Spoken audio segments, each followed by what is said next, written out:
Shri Swami Samarth. Priya's lap या YouTube channel तुम्हा सर्वांचं मनपूर्वक स्वागत आहे. पिठोरी अमावस्या, दर्श अमावस्या म्हणजे श्रावणातील शेवटची अमावस्या आणि शनिवारी ही येणारी अमावस्या आहे, त्यामुळे ही शनी अमावस्या आहे. वर्षातील ही शेवटची शनी अमावस्या आहे, त्यामुळे या दिवशी आपल्याला काही खास उपाय आणि काही खास सेवा आहेत ह्या करायच्या आहेत. ही अमावस्या कधी सुरू होणार आहे, तर ही अमावस्या आज म्हणजे 22 तारखेला शुक्रवारी सकाळी 11:56 ही अमावस्या सुरू झालेली आहे आणि ही दुसऱ्या दिवशी म्हणजे शनिवारी 23 तारखेला सकाळी 11:37 ही अमावस्या आहे ती संपणार आहे. हिंदू धर्मामध्ये उदय तिथी ही मानली जाते, त्यामुळे उदय तिथीनुसार ही अमावस्या आपल्याला उद्या आहेत ही करायची आहे, म्हणजे उद्या आपल्याला सेवा आणि काही उपाय आहेत हे करायचे आहेत. त्याचबरोबर शुक्रवारी अमावस्या सुरू झाल्यापासून ते शनिवारी सकाळी अमावस्या संपेपर्यंत आपल्याला 64 योगिनी, या 64 योगिनी म्हणजे माता पार्वती देवींची 64 रूपे आहेत, यांची सेवा पूजा आहे ही करायची असते. ही पूजा प्रत्येक आईने आपल्या मुलांसाठी, आपल्या मुलांच्या अभ्यासामध्ये प्रगती व्हावी, त्याचबरोबर त्यांच्या कलागुणांना वाव मिळावा, या देवींचा कृपाशीर्वाद आपल्या मुलांना मिळण्यासाठी ही पूजा आपल्याला करायची असते. तर ती पूजा कशी करायची आहे याचा व्हिडिओ अगोदरच मी आपल्या या चॅनेलवरती अपलोड केलेला आहे, तर तुम्ही तो नक्कीच पाहू शकता आणि त्यामध्ये आपल्याला सर्व काही माहिती आहे ती दिलेली आहे. त्यानुसार आपण आपल्या मुलांसाठी अशा प्रकारची पूजा आणि सेवा ही करायची आहे. आज आपण या व्हिडिओमध्ये शनिवारी आपल्याला काय उपाय आणि काय सेवा करायच्या आहेत हे पाहणार आहोत. या दिवशी आपल्याला अमावस्याचे काही सेवा आणि उपाय आहेत हे करायचे आहेत. पितरांसाठी आपल्याला सेवा आहे ती करायची आहेत. काय होतं की आपण देवाची सेवा, व्रतवैकल्य भरपूर करतो, पण तरीही आपल्याला कधी काही फरक आहे तो पडत नाही. असं का होतं? कारण की यावेळेस काय होतं, देव हे संतुष्ट होतात तुमच्या सेवेने, पण पितरांची तुम्ही सेवा उपाय न केल्याने पितृ जर तुमच्यावरती रुष्ट असतील, जर त्यांची जर तुमच्या हातून सेवा जर होत नसेल, तर तुम्हाला देवाची सेवा करूनही काही उपयोग होत नाही. म्हणून आपल्याला पितरांनाही संतुष्ट करणं तेवढंच गरजेचं असतं. म्हणून महिन्यातील हा एक दिवस असतो अमावस्या, या दिवशी आपल्याला पितरांच्या स्मरणार्थ काही सेवा आणि काही उपाय हे आपल्याला करायचे असतात. म्हणून या दिवशी आपल्याला कोणते सेवा आणि कोणते उपाय आहेत हे आपल्याला करायचे आहेत. त्याचबरोबर या दिवशी आपल्याला कर्पूर हवन आहे हे करायचं आहे. आपल्या घरातील सर्व काही वाईट शक्ती, वाईट निगेटिव्हिटी आहे, कोणी करणीबाधा केलेलं असेल किंवा कोणी काही जरी तुमच्या बाबतीत जरी वाईट विचार करत असेल, लक्ष्मी बंधन झालेलं असेल, म्हणजे घरामध्ये पैसे येत नसतील, कितीही कोणतं काम घेतलं तर त्या कामामध्ये कधी यशच येत नाही, सतत अपयश आपल्या पदरामध्ये पडत आहे, तर अशा वेळेस आपल्याला जर असे जर उपाय जर आपण जर केले, तर आपले हे सर्व काही जे सर्व काही आपले त्रास आहे, जी काही संकट आहे ती सर्व काही दूर होतात आणि आपलं जे घर आहे ते सुख समृद्धीने नांदते.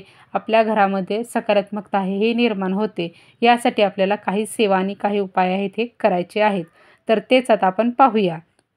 या दिवशी आपल्याला पितरांसाठी कणकीचा चौमुखी दिवा आहे हा लावायचा आहे. कणकीचा दिवा तयार करत असताना त्यामध्ये आपल्याला मीठ नाही घालायचं. हा दिवा आपल्या घराच्या बाहेर उजव्या बाजूला आहे तो लावायचा आहे, म्हणजे दरवाजाच्या उजव्या बाजूला आपण आत येताना आपली जी उजवी बाजू आहे त्या बाजूला हा दिवा आहे तो आपल्याला लावायचा आहे. दिवा लावताना थोड्याशा अक्षदा ठेवायच्या, त्यावरती हा दिवा आहे हा ठेवायचा आणि चारी बाजूला 4 वाती करून आपल्याला हा दिवा आहे तो लावायचा आहे. त्या दिव्यामध्ये थोडंसं काळं तीळ आहे ते टाकायचे आहेत. पितृदेवांना स्मरण करून त्यांना प्रार्थना आहे ही आपल्याला करायची आहे. आणि यानंतर आपण पिंपळाच्या झाडाखाली एक आपल्याला दिवा आहे हा लावायचा आहे. पिंपळाच्या झाडामध्ये भगवान विष्णूंचा वास असतो, त्यामुळे आपण हा दिवा आहे हा येथे लावायचा आहे. सर्व देवी देवतांचा आशीर्वाद आपल्याला मिळतो आणि त्याचबरोबर पितृ हे संतुष्ट होतात आणि पितरांचाही आशीर्वाद आहे तो मिळतो. त्या झाडाखाली आपण एक दिवा लावून 3 प्रदक्षिणा घालायच्या आहेत आणि नंतर ओम नमो भगवते वासुदेवाय या मंत्राचा जप आहे तो आपल्याला करायचा आहे. यानंतर जो जिवतीचा कागद आहे, आपण प्रत्येक श्रावणातील प्रत्येक शुक्रवारी जिवती देवींची आपल्या मुलांसाठी सेवा पूजा ही केलेली आहे. तर आपल्याला त्या कागदाचं काय करायचं आहे की अमावस्या संपल्याबरोबर हा कागद आहे तो आपल्याला काढायचा असतो, कारण घरातील पुरुषांनी हा कागद आहे तो नंतर बघायचा नसतो. यासाठी आपल्याला तुम्ही हा कागद शनिवारी किंवा तुम्ही रविवारी जरी काढला तरी चालेल, या दोन्हीपैकी कोणत्याही दिवशी आहे तो आपण नक्कीच काढू शकतो कागद. तर हा कागद आपल्याला काढायचा आहे. याचं विसर्जन कसं करायचं, कुंडीमधील थोडीशी माती ही बाजूला सारायची आहे. हा कागद आहे तो तेथे घडी घालून आहे तो ठेवायचा, व्यवस्थितपणे बारीक घडी घालून, आणि त्यावरती पुन्हा माती आहे आपल्याला घालायची आहे. अशा पद्धतीने त्याचं विसर्जन आहे हे आपल्याला करायचं आहे. आता कर्पूर हवन हे आपल्याला कशा पद्धतीने करायचं आहे. कर्पूर हवन करण्यासाठी आपल्याला या 5 वस्तू आहेत त्या लागणार आहेत. ती म्हणजे पिवळी मोहरी लागणार आहे, मोठं मीठ लागणार आहे, तूप लागणार आहे, काळे तीळ आणि तुरटी. त्याचबरोबर हा कर्पूर हवन प्रज्वलित करण्यासाठी शेणाच्या गौरी किंवा समिधा म्हणजे आंब्याची काटके किंवा सौंदळ, त्याचबरोबर पिंपळाचे, रुई, आघाडा, हराळी याचं जे ज्या काटक्या असतात ते असतात. तर त्या तुम्हाला नक्कीच ज्या ठिकाणी देवाचं साहित्य मिळतं त्या ठिकाणी नक्कीच तुम्हाला मिळून जातील. तर ते आपल्याला आणायच्या आहेत आणि तुमच्याकडे जर हवनपत्र असेल तर ते घ्यायचं आहे. नाहीतर लोखंडी तवा असेल किंवा दुसरा कोणता एखादा जरी तवा असेल तर तो घ्यायचा आहे. त्यामध्ये थोडीशी माती आहे ही आपल्याला घालायची आहे. याने ते भांडं आहे ते गरम होत नाही जास्त, म्हणून आपल्याला माती आहे ही घालायची आहे. त्यावरती आपल्याला शेणाच्या गौरी किंवा समिधा जर असतील तर त्या समिधा आहेत हे आपल्याला ठेवायच्या आहेत. त्यावरती थोडंसं तूप घालायचं आहे. त्यानंतर कापूर आहे हा आपल्याला घालून हा अग्नी आहे तो प्रज्वलित आपल्याला करायचा आहे.